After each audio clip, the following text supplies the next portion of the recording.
Welcome everyone to our second annual Winter Tales presented by Age Friendly Edmonton and the Edmonton Seniors Coordinating Council.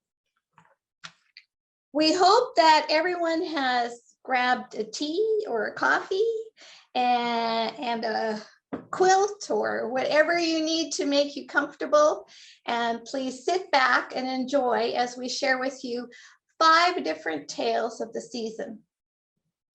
To start off with, we respectfully acknowledge that Edmonton is in Treaty 6 and on the traditional lands of the Cree, Blackfoot, Iroquois, Dene, Nakota Sioux, Métis, Saulteaux, Anishinaabe, Ojibwe nations. We acknowledge and respect the past, present, and future generations of all nations, Inuit and Métis people who continue to strengthen Edmonton and Alberta. Just a couple of notes. Again, I mentioned this is brought to you by Age Friendly Edmonton. We are part of a global movement to build age-friendly cities and to ensure that diverse populations and the needs of the seniors are actively supported, making sure they're included, engaged, and are experiencing well-being in our city. Just a couple of housekeeping items. Please keep muted for the duration of the presentation. The session is being recorded, so it can be viewed later, and we really encourage you, if you've enjoyed it, to share the information with others. It's family friendly, so could even be used if you've got your family over for Christmas Eve or sometime during the season for an activity. If you have comments or questions for the host or administrator, please feel free to do that in chat. And I'd like to welcome our 4 other speakers or storytellers, as well as myself. And I'll be introducing each storyteller as they begin their presentation.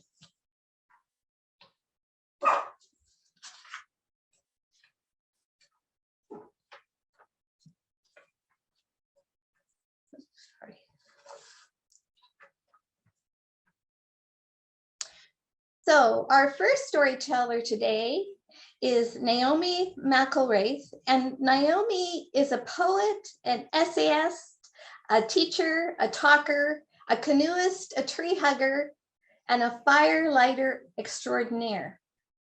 She has had many life adventures, including a canoe trip between Rocky Mountain House and Thunder Bay, Ontario. And she cycled nearly all the way across country by herself in 1995 to raise money for the Friendship Fund at Cap Warma. The author of a collection of poems called Kiyam. We're very pleased to have Naomi here today to present a story of nature and of adventure. Naomi, over to you. Thank you, Dorothy. Tanse, Naomi McElwraith, Nitsika Sun, Amiskwatziwa Sky Kan Otsinia. I just speaking a little bit of Cree to you. I am a Métis woman. I just said hello. My name is Naomi, and I'm from Beaver Mountain House, which is another way to say Edmonton. And the story I'm going to share with you today is about I love birds. I love everything in nature, and something we say in Cree is Kakiao Newako Maganak, which means we're all related. And so one of my favorite birds is the loon. So I wrote a story called Why Does Loon Cry? And so here we go. One thing I'll tell you is that there are a few Cree words for some of the creatures and animals in the story, and at the end those words will be put up on a screen. And I want to thank Angela Keller for her amazing technical skills, which I don't have, so thank you. Hi. So why does loon cry? Why does loon cry? I asked Trout. Well, Loon is sad because someone took her name, silly, Namekos said to me. So Namekos is the word for trout in Cree. Oh, what is Loon's name? I asked Namekos. Well, said Namekos, in Cree, Loon's name is Moakwa. Moakwa. And Moakwa feels better knowing her true name in Nihiawewin. And Nihiawewin is the Cree language. Why does Moakwa cry? I asked Mosquito. Well, said, oh, sorry, I missed one. I asked Kiheo. Why does Moakwa cry? I asked Eagle. Well, said Kiheo, Moakwa is scared to be by herself on that great big lake, especially on a cold, rainy night. Why is Moakwa all by herself on a great big lake? I asked Kiheo. Kiheo explained that when it rains, all the other birds fly away from the lake and into the trees. So Moakwa calls out to her family, hoping that they will come and keep her company on that great big lake. Why does Moakwa cry? I asked Mosquito. Well, said Sagameo, Moakwa is frustrated because she has to run such a long way before she can lift up and fly. Why does she have to run so far just so that she can fly? I asked Sagameo. Well, silly, Moakwa has really heavy bones that help her dive down deep and catch fish, Sagameo explained. So Moakwa thinks about it and decides that it's okay to have heavy bones and to be able to dive down deep to catch food for her babies.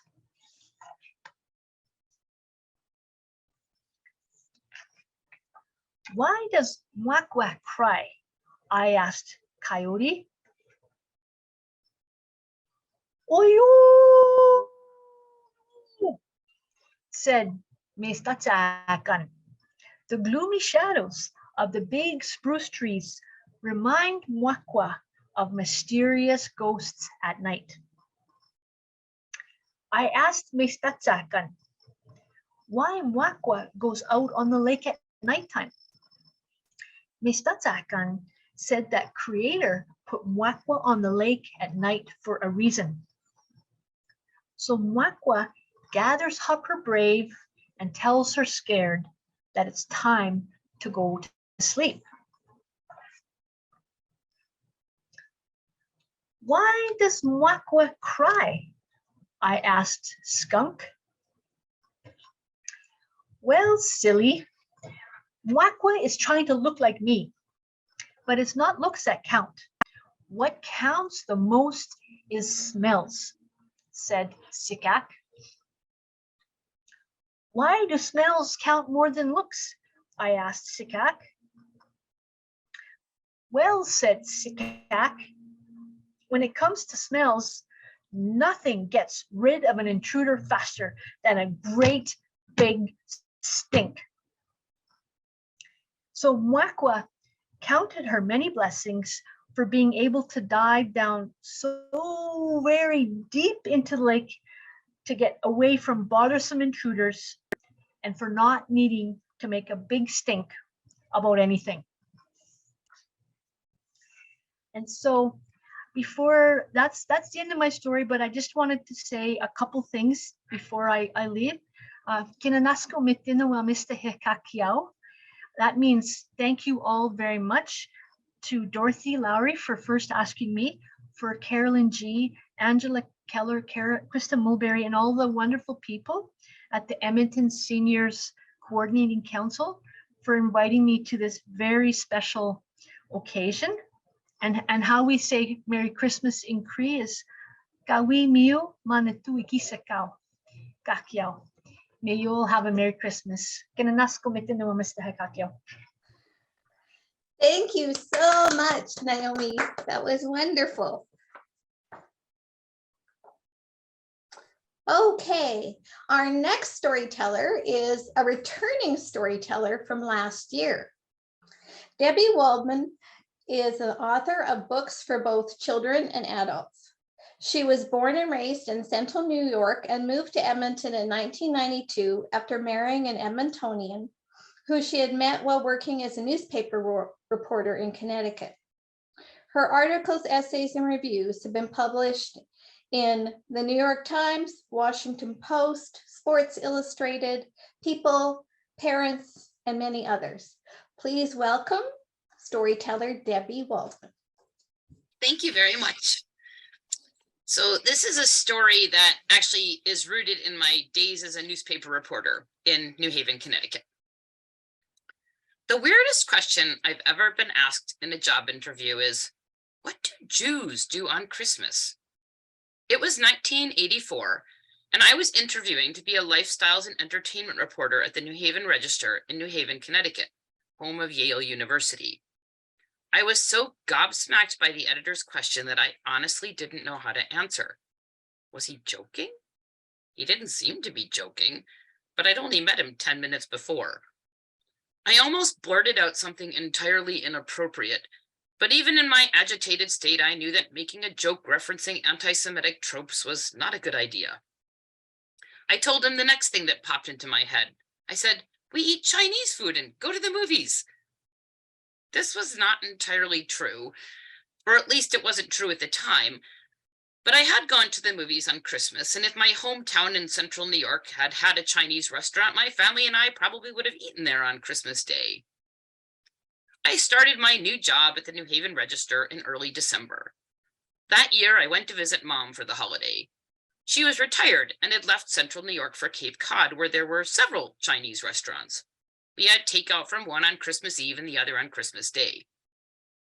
We might even have gone to a movie, but I recently checked to see what movies came out in December of 1984, and I can't remember any of them, so I'm guessing we went home and played Scrabble. The following year, I stayed in New Haven. My fellow Jewish reporters and I worked a shift in the newsroom before heading out to the Cineplex in a neighboring town, where we watched a double feature, The Color Purple and Out of Africa, two of the longest movies in cinematic history. So long that I kid you not, by the time we exited the theater well after dark, my tush hurt. Then we went out for Chinese food. We did that the following year too. But in 1987, which turned out to be my last year at the newspaper, I did something different. Maybe there were no good movies that year, or maybe I was feeling particularly charitable. More likely, it was that I'd started befriending international graduate students at Yale, most of whom couldn't go home for Christmas. The day loomed ahead of them long and dull and lonely. So after my shift at the newspaper that year, I headed to a local soup kitchen to serve Christmas dinner with 3 new friends, a Hindu from India, a Jew from Argentina, and a Christian from the Connecticut suburbs who didn't get along with her family. I hadn't done anything do-goody since I was a member of my high school youth group 10 years earlier. Back then, I'd made regular trips to the Jewish nursing home in town to play my guitar and sing for the old folks. That always made me feel good and virtuous. I loved making music. Also, the old folks, many of whom had known me since I was a baby, were unfailingly appreciative of the time that my friends and I could give to them. I figured the soup kitchen patrons would be the same. My new friends, Ashwin, Andre, Maggie, and I walked the mile to the soup kitchen and presented ourselves to the volunteer coordinator, who gave us aprons and pointed us in the direction of the food line. We served up turkey, ladled out gravy, and scooped side dishes onto plates held by people ranging in age from preschool to senior citizens. They didn't all say thank you, but I didn't really mind. The line moved in an orderly fashion and nobody was interested in hanging around to chat. They wanted to eat. Who could blame them? I can't recall how it was that I was moved from the food line to what I thought of as the present corral. It looked like a corral. But at some point, the soup kitchen director must have asked for volunteers to hand out presents. That sounded like fun. Who wouldn't want to hand out presents on Christmas? I should have realized, when hardly anyone volunteered, that handing out presents probably wasn't the best job in the soup kitchen on Christmas Day. The only presents I remember clearly were socks, because there were so many of them. There must have been toys too, but we ran out of them quickly, and anyone who didn't get in the line fast enough didn't get one. I recall some unhappy children, but my overwhelming memory is of handing out an endless supply of white tube socks packaged in threes to the most ungrateful group of adults I have ever encountered. Most of them were men. They were angry, they were abusive, and let me tell you, they did not like their brand new tube socks. I suppose I couldn't blame them. I mean, if I'd gone to a Christmas dinner where I was promised a gift, 3 pairs of white tube socks would not have been at the top of my list either. I doubt it would have been at the bottom, for that matter. But geez, I recall thinking to myself, if you're not going to say thanks, at least don't be rude. Can you not muster a little gratitude? On the somewhat depressing walk home, Ashwin, Andre, Maggie, and I debriefed. We couldn't get over what we'd seen as a shocking lack of gratitude that the soup kitchen patrons had displayed. We'd given up our time to give them dinner and gifts, and they'd either demanded more or demanded something different. And had any of them said thank you? Did they have no manners? Nope, we decided they absolutely did not. And that's when I had an epiphany. The problem wasn't the patrons, it was me. My problem was what experts call expectation management. Clearly, I'd been spoiled by the old folks at the nursing home in Utica, New York, who had been unfailingly delighted when my friends and I showed up with our guitars, singing Zionist folk songs and Yiddish ditties. But just because some old folks were happy to see me didn't mean everyone was going to appreciate my efforts, nor was it reasonable for me to expect that they should or would. I'd gone to the soup kitchen expecting people to fall all over themselves with gratitude at my selfless behavior, which, when you think about it, wasn't really all that selfless. I had nothing else to do on Christmas after all, and neither did my friends. It would have been better for everyone if I'd gone to the soup kitchen thinking, I'm going to do something nice, and if people appreciate it, hooray! And if they don't, well, I've still done something nice. I haven't worked a soup kitchen at Christmas since that day in 1987. I'd be lying if I said the experience didn't scar me, but the real reason I never did anything like that again is that the next few years I visited family over the holidays, and then I married a guy who isn't Jewish and whose family celebrates Christmas with a big family dinner that leaves no time for volunteering or movies or Chinese food. Still, my afternoon at the soup kitchen changed the way I approach doing nice things for people. I no longer expect a shower of gratitude or even a pat on the back. That's not to say I don't appreciate a pat on the back or a thank you or even a hug, as long as the hugger doesn't have COVID. What I mean is, I learned an important lesson that day. Expecting someone to respond the way I want them to is a fast track to disappointment. I still do nice things for people. I always will. It makes me happy to think I'm doing something that might brighten someone's day. And if it doesn't, I still know I've done my best, and that's reward enough. Thank you. Thank you very much, Debbie, for some important thoughts, I think, for this time of year and reflection. Okay, our next storyteller is, and I'm happy to welcome her here today, is Kathy Harvey. Kathy is a former event planner who, while retired from the industry, is not retired from life. And I know that for a fact because I am co-chair with Kathy of Age Friendly Edmonton. Kathy seeks to promote positive attitudes towards aging. She's new to oral storytelling, and she joined Storytelling Alberta recently with her husband so that they could share stories around their very close family dinner tables at times. So please welcome Kathy Harvey. Thank you, Dorothy. My story is called Christmas Lights. It's the darkest time of the year. The days are short and the nights are long. There are fewer hours of light. There are many hours of darkness. I like to picture in my mind's eye the arc in the sky at this time of the year and how the sun travels its small arc but oh, how much we appreciate every bit of light it gives. And on the other side, the arc of darkness is so much bigger. And I like to picture in my mind's eye all the lights that are in the dark sky, the moon, the stars, and especially the northern lights. The dark sky and all its lights is the best way for me to feel connected to the great expanse of our universe. This story is about the light. It's a story of how our family celebrates the season of Advent. I like to call it the season of preparation and the season of waiting.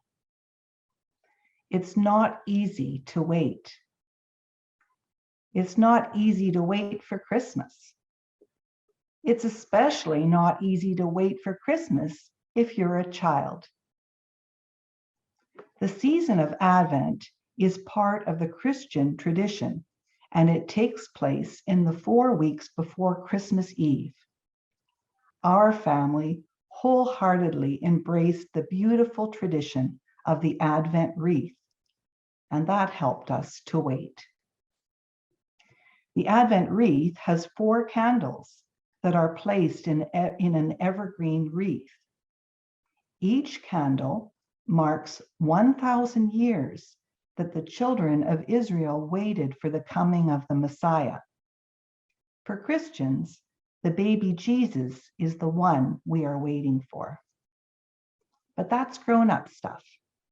For the children, it's the lighting of the candles, starting with the first Sunday of Advent, and then every day, that helps make waiting easier.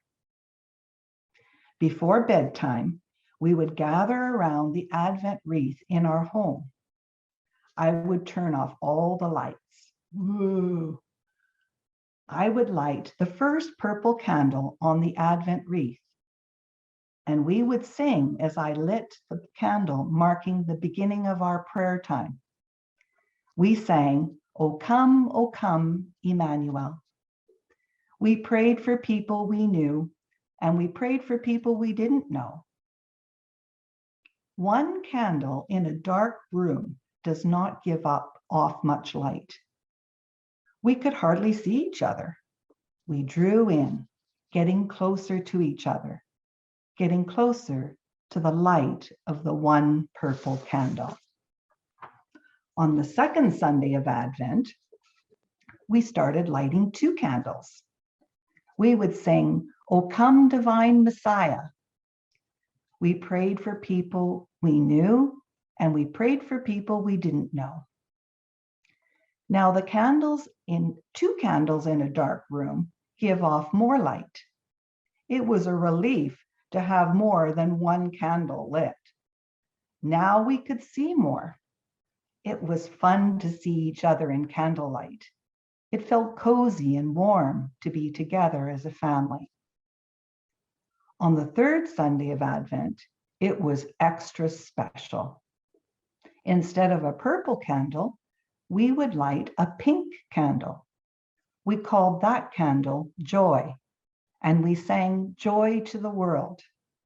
And we prayed for people we knew, and we prayed for people we didn't know.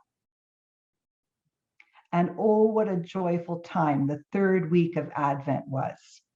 We put up our Christmas tree, and we turned on our outdoor Christmas lights. We had extra lights, and it seemed to make everything more exciting and special. And that made the waiting much easier. On the 4th Sunday of Advent, we lit the last purple candle. We sang a song about Mary's baby. We prayed for people we knew, and we prayed for people we didn't know.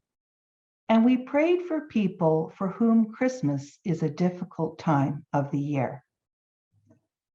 Now 4 candles were giving light, much more light. And so it was much brighter, and it seemed like the candles were dancing. Now we could really see each other. What a wondrous thing it is to see the face of a loved one whose eyes are filled with hope and wonder at what is coming. The waiting was almost over. It's interesting to notice how the increase of light from the candles over the 4 weeks in December coincided with the decrease of natural light as the days got shorter and the nights got longer. Inside, the candles were bright. The Christmas tree, especially at night, added to the light. And outside, we noticed something special happening too. Every week, more people would add Christmas lights to their homes. As the days got shorter and the nights got longer, the hours of light decreased and the hours of darkness increased. Something else increased: the number of hours we got to see all the Christmas lights. At sundown on Christmas Eve, the waiting is over. It all starts with our longtime friends coming over. We enjoyed a short festive visit with refreshments and gift giving. While they carried on to visit their family, we prepared to go to church. "O holy night, the stars are brightly shining," the choir would sing. And we joined in, our voices expressing now in song the variety of lights we saw growing over the weeks of the Advent season. Arriving home, we would step into our family's tradition of the Christmas Eve candles. Reminiscent of the beginning of the Advent season, we entered our home that was completely dark. Bustling in the front entrance was a little awkward, with 6 of us trying to discreetly take off layers of winter clothing. Somehow, the reverence and silence of the moment made that which would usually have been an impossible task miraculously happen. We lit the white Jesus candle, and in song, we paraded around the house, lighting all the candles until our home danced with the glow of soft light. We turned on the Christmas tree lights, and we remained in candlelight for the rest of the evening. And that included eating the Christmas Eve festive spread of shortbread cookies, cheese and crackers, tangerines, and of course, eggnog. Then an elfish joy started to rumble in the house as each went to gather their wrapped gifts to put under the tree. No time for scrutinizing or speculating, no, because we each had colluded with Saint Nick in getting the gifts under the tree in secret or semi-secret. No more waiting.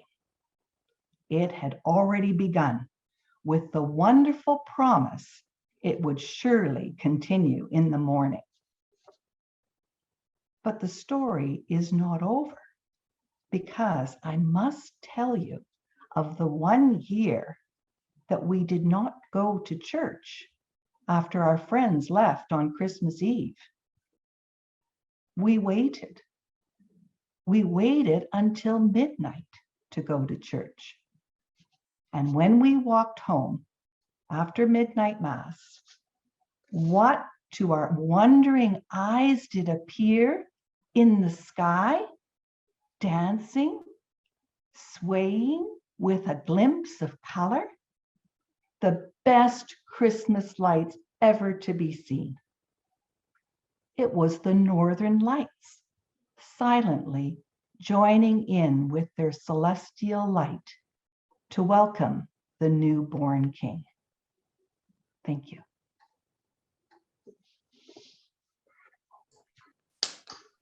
Thank you so much, Kathy, for that wonderful family reminiscent story of the Advent season. And now we're pleased to have again another returning storyteller. Doreen Vanderstoep is a Calgary-based storyteller, writer, and musician. Her debut novel, Watershed, was published by Freehand Books in May of 2020 and has won the Book Publishers Association of Alberta Trade Fiction Book of the Year Award in 2021.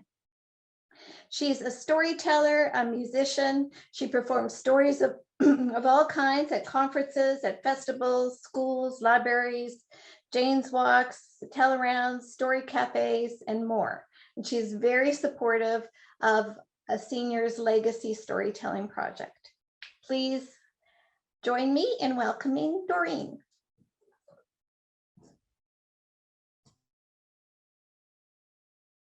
Thank you very much, Dorothy, for that introduction. And thank you to my fellow storytellers for their wonderful stories today. So enjoyed all your stories. And of course, thanks to you, Dorothy, and everyone at Age Friendly Edmonton for making this event possible. It's delightful to be with all of you today. And I am here to share a story from my own, the tradition of the country that I was born in, which is the Netherlands. Now, we do celebrate Christmas in the Netherlands as well, but we also have a special celebration on December 6th, and that is the celebration of St. Nicholas. I'm just going to fix my hair, otherwise it's going to look funny. There we go. So the Feast of St. Nicholas, it's called, and it's something that we celebrate based on a real person. So St. Nicholas was a real person. He came from Spain, an area that is now Turkey, but was Spain at that time. And he came to the Netherlands to give children food and gifts when they were going through a very difficult time in the Netherlands. So ever since then, and that was sometime in the Middle Ages, ever since then, Dutch people have celebrated the Feast of St. Nicholas. So this is a story from that tradition, but it's not from the old country, oddly enough. It's from the diaspora of Dutch people who moved to the New World. And so it's actually from New York, where there were many Dutch immigrants. This story is very old. It comes from the mid 1600s. Now, I'd also like to just share with you a picture of the cookie that is the subject of this story, because that will give you a little idea of how you can imagine that story to look. So I think I can share. It looks like I'm able to share. So I'm just going to pop that up on the screen. There we go. There's my St. Nicholas cookie. That is the subject of this story. So the story is called The Baker's Dozen. Long ago, in a place that is now Albany, New York, there lived a fine baker named Jan van Amsterdam. Jan van Amsterdam was as honest as the day is long. Every day he would go into his shop and he would balance his scales perfectly. He prided himself on giving his customers exactly what they asked for, no more, no less. And because he was an honest baker and a fine baker, his shop was always busy. But never was it busier than in the days leading up to the Feast of St. Nicholas on December 6th. For then people flocked to his bake shop for his specialty, St. Nicholas cookies. And of course, the cookies were shaped the way that the Dutch people know St. Nicholas to look, tall and slender, with a bishop's mitre and a long red cloak. One St. Nicholas Day Eve, in the morning, Van Amsterdam was about to open his shop when the door opened and an old woman came in. She was all wrapped in a long black shawl, and she came over to the counter and she asked for a dozen St. Nicholas cookies. Van Amsterdam brought over his tray and he began to count. 1, 2, 3, all the way to 12. But the woman touched his arm and she said, "But wait, I asked for a dozen St. Nicholas cookies and you've given me only 12. Well, Van Amsterdam shook his head and he said, "Madam, I have given you exactly what you asked for. You asked for a dozen St. Nicholas cookies. Yes, she says, I asked for a dozen, and I say that's 13. Well, Van Amsterdam did not countenance fools gladly, and so he said, Madam, I always give my customers exactly what they ask for, no more, no less. You asked for a dozen cookies, and that is what I've given you. Well, the woman said, then I don't want your St. Nicholas cookies. And she turned on her heel and walked towards the door. But before she left, she turned back and she said, young Van Amsterdam, you are an honest man, but your heart is small and your fist is tight. Fall again, mount again, learn how to count again. And with that, she left the shop. Well, Van Amsterdam didn't think too much of it, shook his head a bit and returned to his work. But in the days and the months following that encounter, everything began to go wrong in his shop.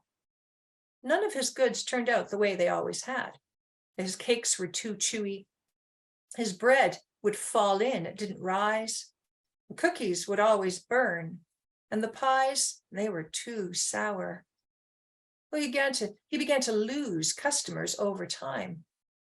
And he thought to himself, that woman placed a curse on me. But nothing changed. The months went on, and things got worse and worse, and he lost more and more customers.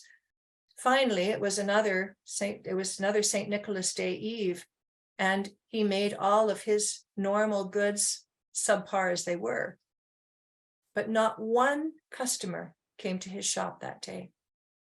And he thought, that woman has ruined me. He closed his shop and sadly walked home. And he said, if only St. Nicholas could help me now. Well, that night, he had a dream. He had a dream that he was a boy again in a crowd of other children.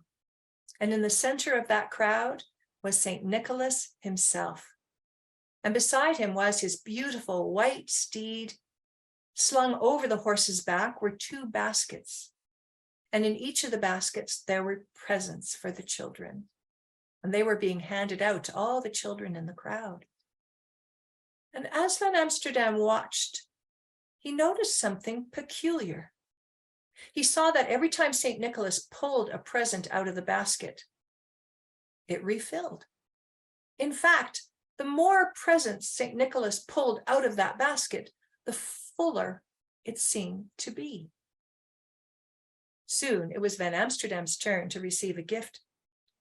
But as St. Nicholas turned towards him, it wasn't St. Nicholas at all. It was the old woman from the shop. She looked at him and smiled and said, fall again, mount again, learn how to count again. And she handed him a St. Nicholas cookie. Well, Van Amsterdam woke with a start, and he looked around his bedroom, and he saw moonlight slanting through the slats in the window, and he thought about his dream.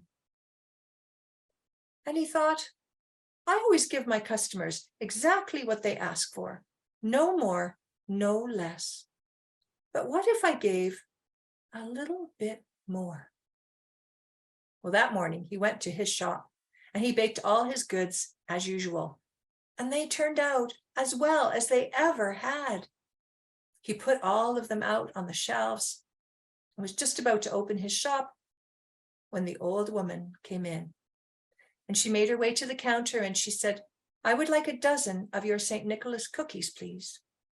Well, this time Van Amsterdam was very excited, and he brought over the tray and he counted 1, 2, 3, all the way to 12, and then 1 more. And the woman smiled at him and said, fall again, mount again. You have learned how to count again. And the woman paid for the cookies and she turned to leave. But Van Amsterdam thought perhaps his eyes were playing a trick on him, for underneath her black shawl, he thought he saw the edge of a long red cloak. Well, word of Van Amsterdam's generosity spread through the town, and soon he had all his customers back. Well, word of that generosity spread to the other bakers too, and they decided to do the same thing. And soon that practice spread through all the colonies. And that, my friends, is how they say a baker's dozen became 13. Thank you. Thank you so much, Doreen, for that lovely tale and for explaining to us why we have a baker's dozen. I think there are still some bakeries where you can actually get 13 for 12.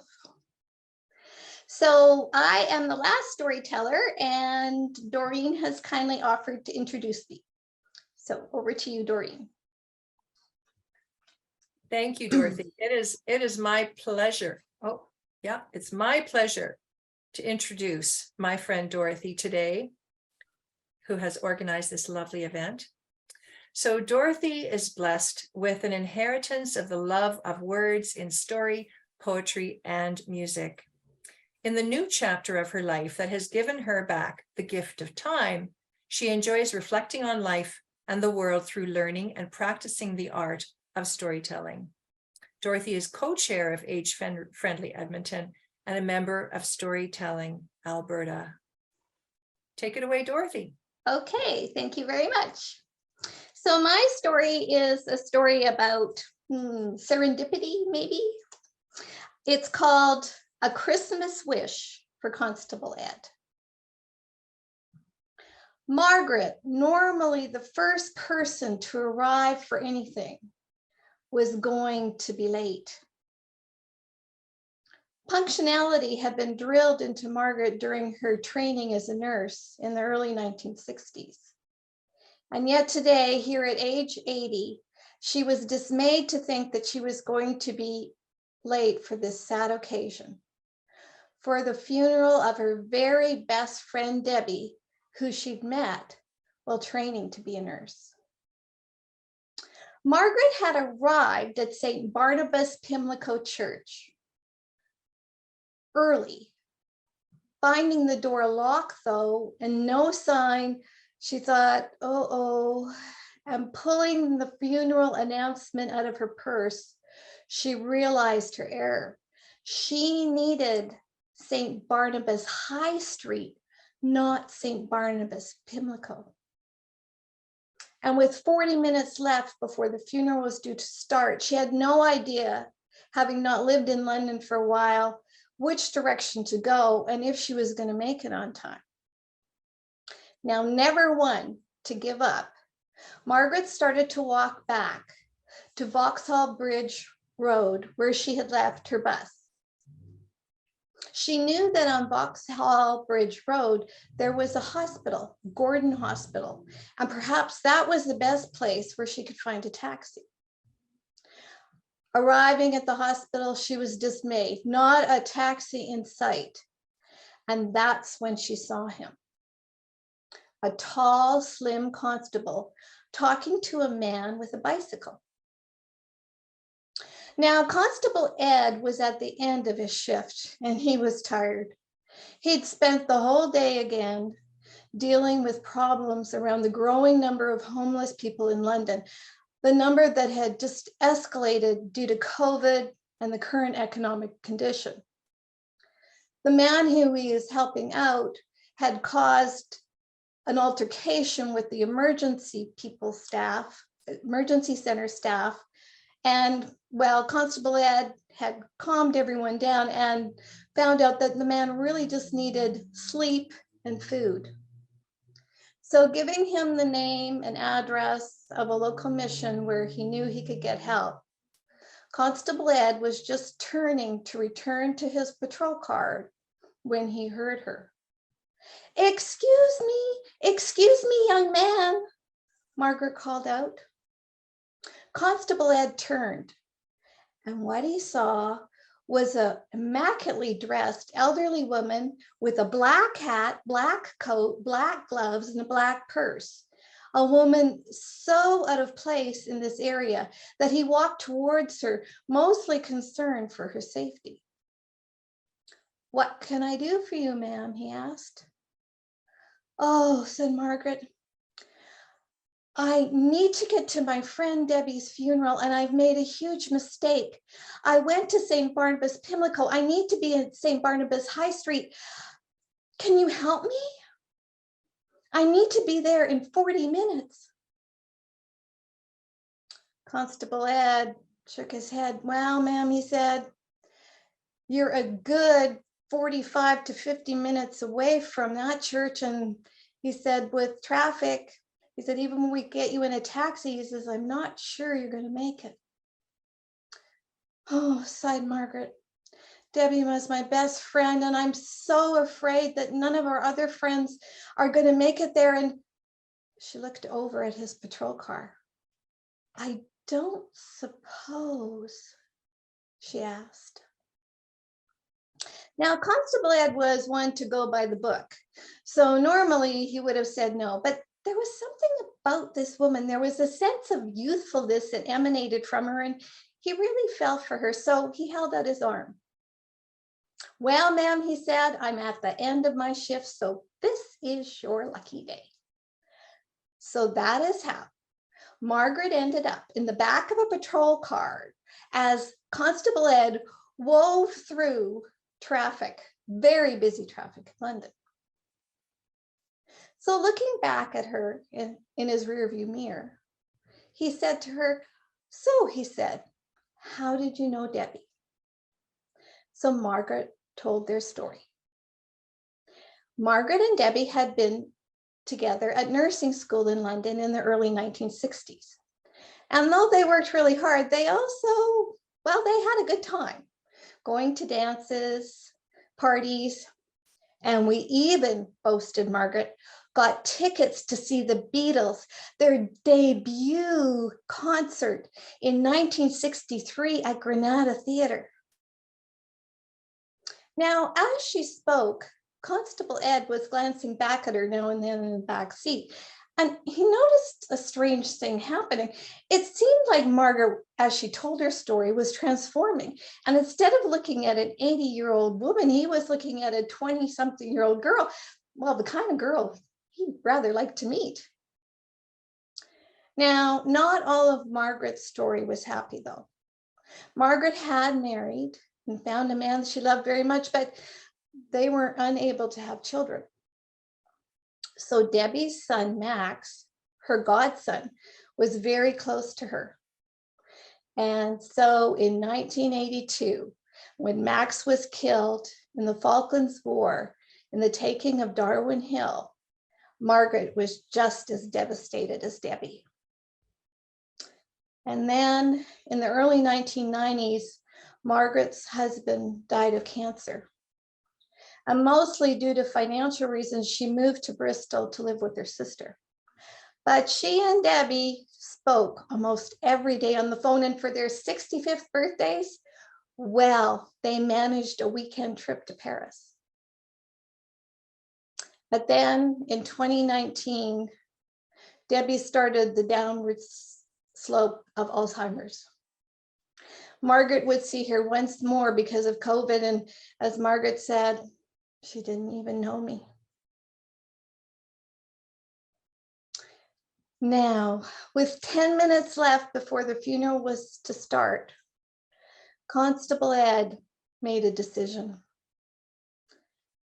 After hearing her story, Margaret deserved to be at her friend's funeral, and Debbie, well, she deserved to have this good friend to send her away.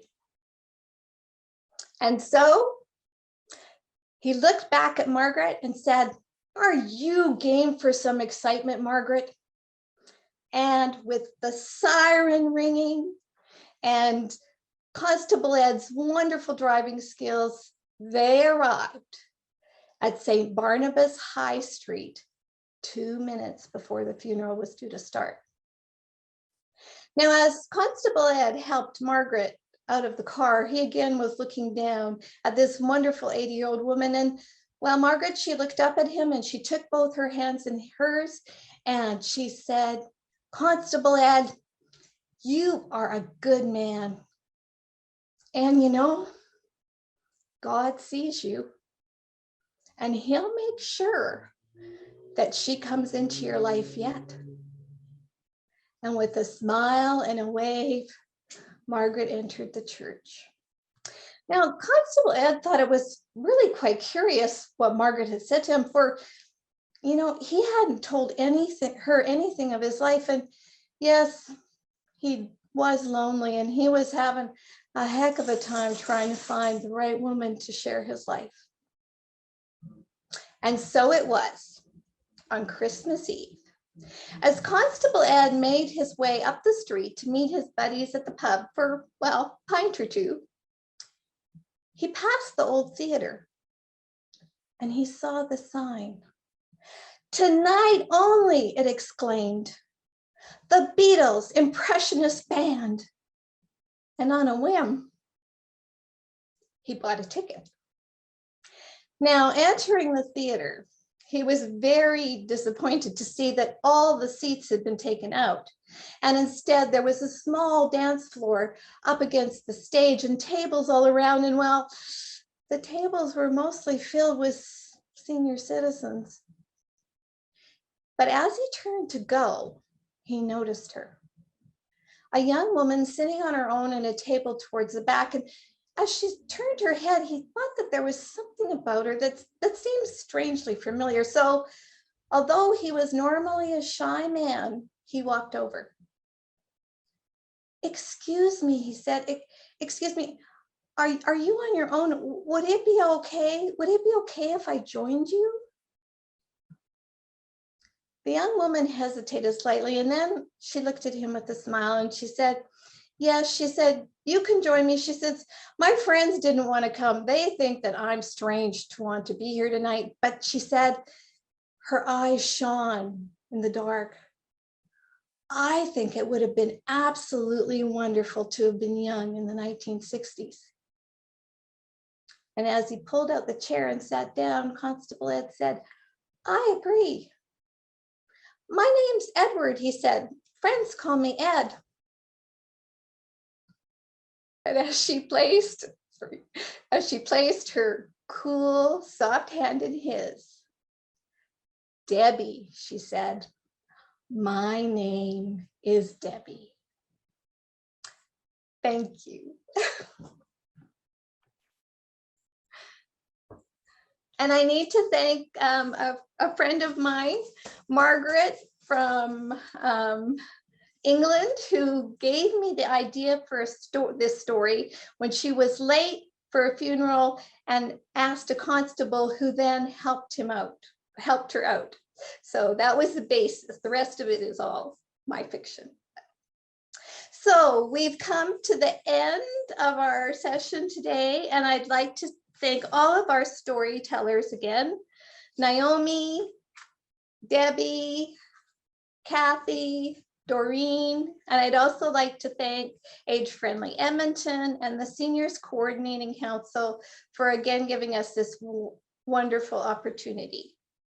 We put a couple of things in the chat for you. We've given you the vocabulary, so you can use it to practice some words and learn some words in Cree.